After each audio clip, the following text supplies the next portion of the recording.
Hey guys, what's up? It's the Culture Detective here, investigating your favorite albums, and today I'm gonna quickly do an album review on an album which I also really loved from the 2010s, and it's going to be MGMT's Congratulations. So MGMT is a duo formed in New York, a neo-psychedelic pop rock experimental duo consisting of vocalist Andrew Van Wijngaarden and Ben Goldwasser as the keyboardist and songwriter as well.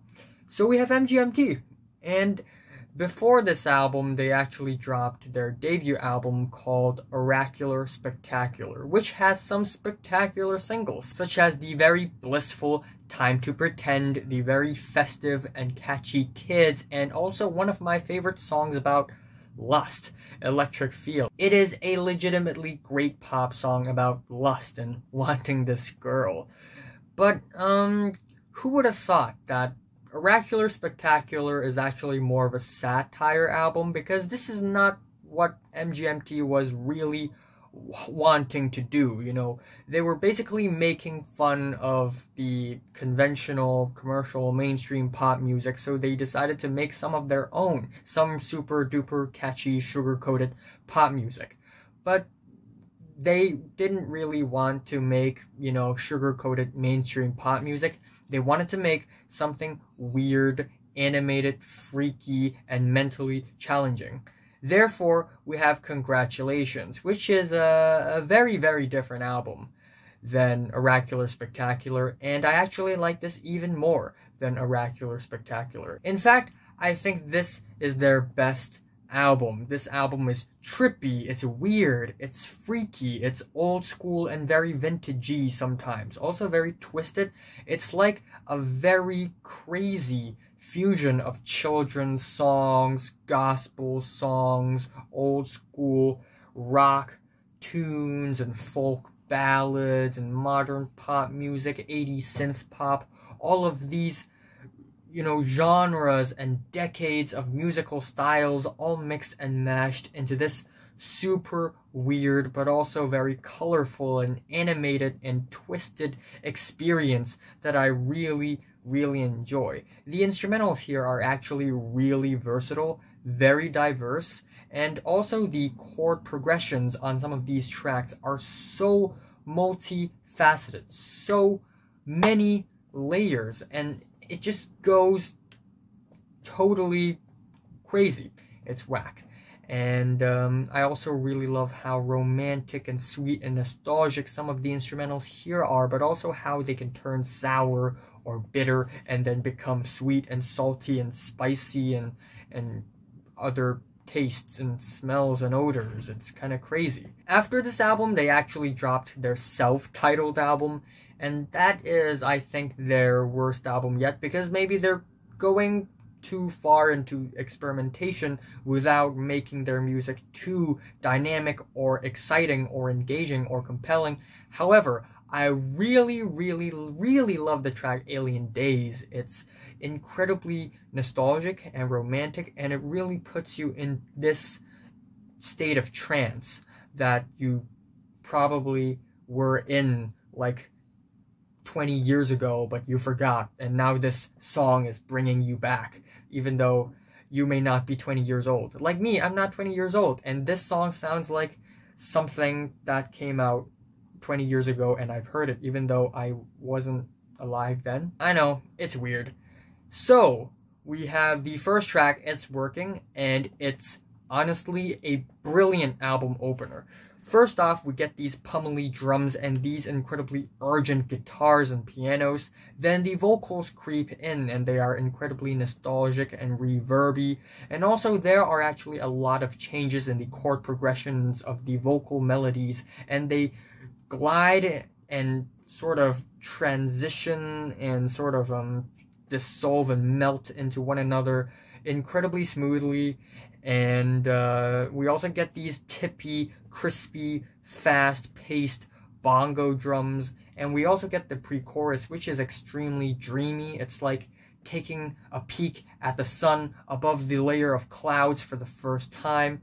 We also get these Baroque piano keyboards, which are just adding another personality onto the song, because the song sounds like it has 36 personalities or something. And of course we have the ending of the song, which is incredibly catchy, also fun, animated, freaky, eccentric, thrilling, but is working in your blood and in your mind and not your heart. And afterwards we have the song for Dan Treacy, and it is actually a tribute to Dan Treacy of Television Personalities, a little post-punk band that you may not have heard of. And this song is essentially this very sweet, quick, fast, post-punk, cutesy, nostalgic jam. And we also get these Halloween-esque synths, which are actually pretty fantastic. They go together really well with the sweet post-punk guitar riffs.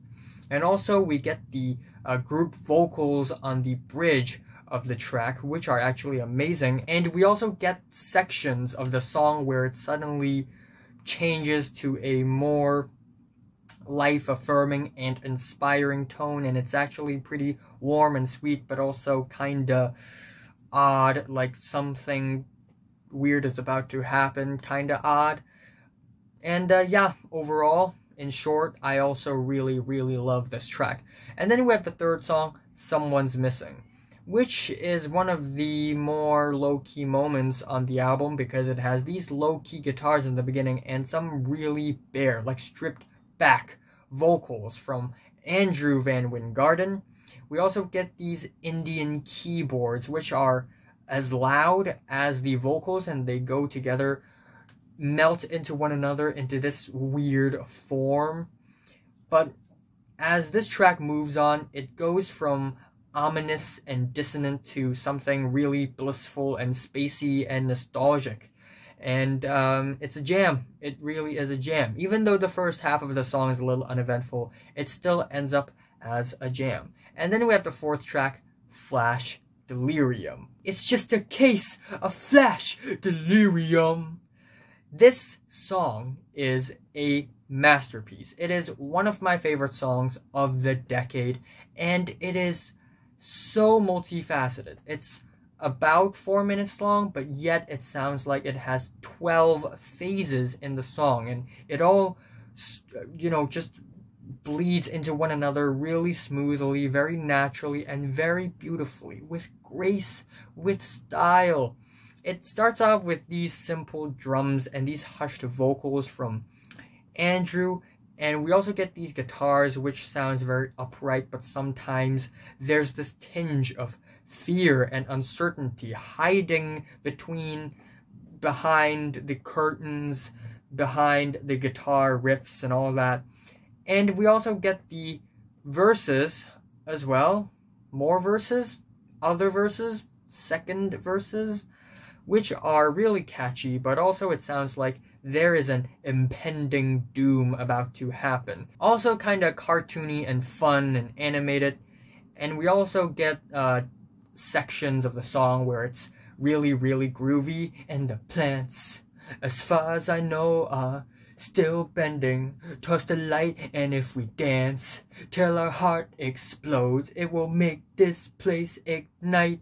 The lyrics are fantastic. The music video is amazing. Same goes for the It's Working music video. Also, we get these vocal melodies after the part that I just performed. That sounds like a gospel song, but mixed with a freaky psychedelic tune with an eccentric tinge. And then afterwards we even get this very shouty, chanty part where it sounds like cheerleading chants, but freakier, crazier, and more aggressive, with these raw, scratchy guitars that are somewhat watery. Then afterwards we get these woodwinds, these flutes, which are really messy and sloppy, but in a really fun and animated way. Afterwards we get these incredibly romantic and spacey instrumentals, which then transitions into something that sounds incredibly revolutionary and powerful and uplifting. It sounds like One Day More from the play Les Miserables. And then at the very, very end, suddenly it shifts into this loud, aggressive punk thing, which just explodes and bursts at the end. It's crazy. It's a trip. Afterwards, we have the track I Found a Whistle, which has these weird reversing, but also going forward at the same time, glimmery, shimmery synths.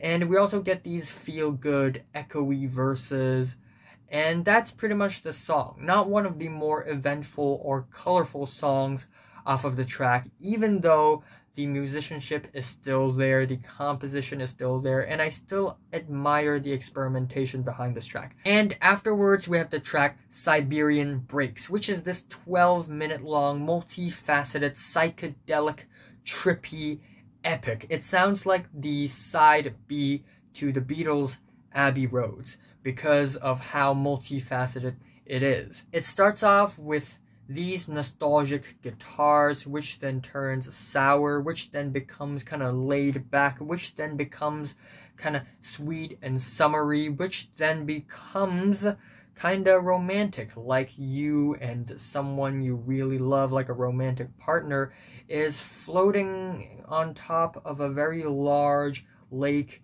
in the middle of the night, in the middle of nowhere. Maybe you're in another dimension, who knows. And we also get these incredibly beautiful and romantic and trippy vocal harmonies, which are just gorgeous. And at around the 2:10-minute mark, it suddenly shifts to become this pleasant guitar tune where it sounds like the track is looking back at its childhood, which is really sweet and has a European flair to it almost. And also the way the guitars and the drums pace on this little section on the track resembles a train, because Siberian Breaks. It's like Siberian Express, I guess. And at around the 5-minute mark, we suddenly get this wiggly, fuzzy, late 80s, early 90s, bitter sort of musical section. And 1 minute later, we return to the first part, except it's pulsating, it's vibrating with these muffled vocals, and it sounds kinda lonely and downtrodden actually. Afterwards, at around the 8:30-minute mark, it gets noisy, buzzy, and maybe a little drony even. And then literally 30 seconds later, we bounce back to part 1 again, and then a minute later, it becomes this very beautiful blossom of futuristic instrumentals just clashing against one another. And we also get these really crispy, crunchy drum samples towards the end, which are a great touch. And yeah, overall, I think this song is fantastic. It's actually kind of crazy how they pulled off this song. I mean, it's 12 minutes long, but yet every single moment of the song feels engaging, compelling, and it sounds like it's trying to tell this very beautiful but also heartbreaking and bittersweet roller coaster of an emotional story that it really tries to convey, but only through music. That's the language. Afterwards, we have the track Brian Eno, which is this straightforward post-punk rager about electronic mastermind Brian friggin' Eno. And it actually has this really fun and exciting Halloween-esque spooky guitars, which are very hectic and urgent as well. And I love the chorus. And I can tell he's kinda smiling, but what does he know? What does he know? And we're always one step behind him. Is Brian Eno, Brian Eno, Brian Eno, Brian Eno. We also get these repetitive, jagged guitar riffs, and in the middle of the song, it suddenly breaks down into this very jazzy, light-hearted, fuzzy section where we are transported to this very fluid, floaty space. It's all very creative and way more fun and catchy than I've expected. Afterwards, we have the second last track, Lady Dada's Nightmare, which is this instrumental track, which doesn't sound bad at all, actually. We get these dreamy keyboards, romantic strings, and for some reason, drony guitars, like they came out of a Sun or an Earth record, except way more toned down on this track. And then the track sort of builds momentum as the instrumentals swell, and it's pretty nice, I guess. And then at the end, we get these finger-picked guitars, which is a little creepy, but also kind of pleasant. And overall, the song is kind of uneventful. Not one of the brighter moments on the album, not one of the smarter and more creative moments on the album, but still, I kind of enjoy it. And then we have the ending of the album. It's Congratulations, and it's the title track, and it's probably the most straightforward track on the entire album. It's also the most clear and the most stable track, I guess. We get these descending bass lines, which sound like a very warm and, I guess, happy, I'll see you again someday in the future, in the afterlife, goodbye kind of bass line. We also get these Chinese keys, guzhengs, which are actually very well incorporated into the song. Like, usually when musicians, like foreign musicians who are not Asian, when they incorporate Asian instrumentations in their music, it usually sucks. But not for this case. I actually approve of this. It's ingenious. And also, the song is basically this very sweet and beautiful and nostalgic 70s inspired ballad that has this serene and ethereal quality, which is amazing. And overall, while this is a very relaxing and sweet ending to the album, it still has this small, like very, very small dash of oddity and freakiness, like something weird is bubbling underneath the concrete grounds.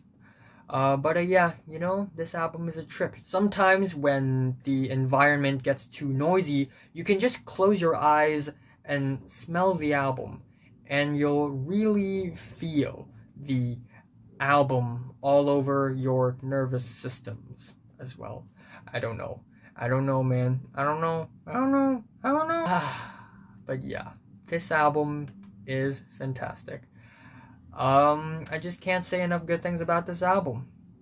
My favorite track here is Flash Delirium, and my least favorite is Lady Dada's Nightmare. I am giving MGMT's Congratulations a 9 out of 10. Well, a strong 8 to a light 9, that is.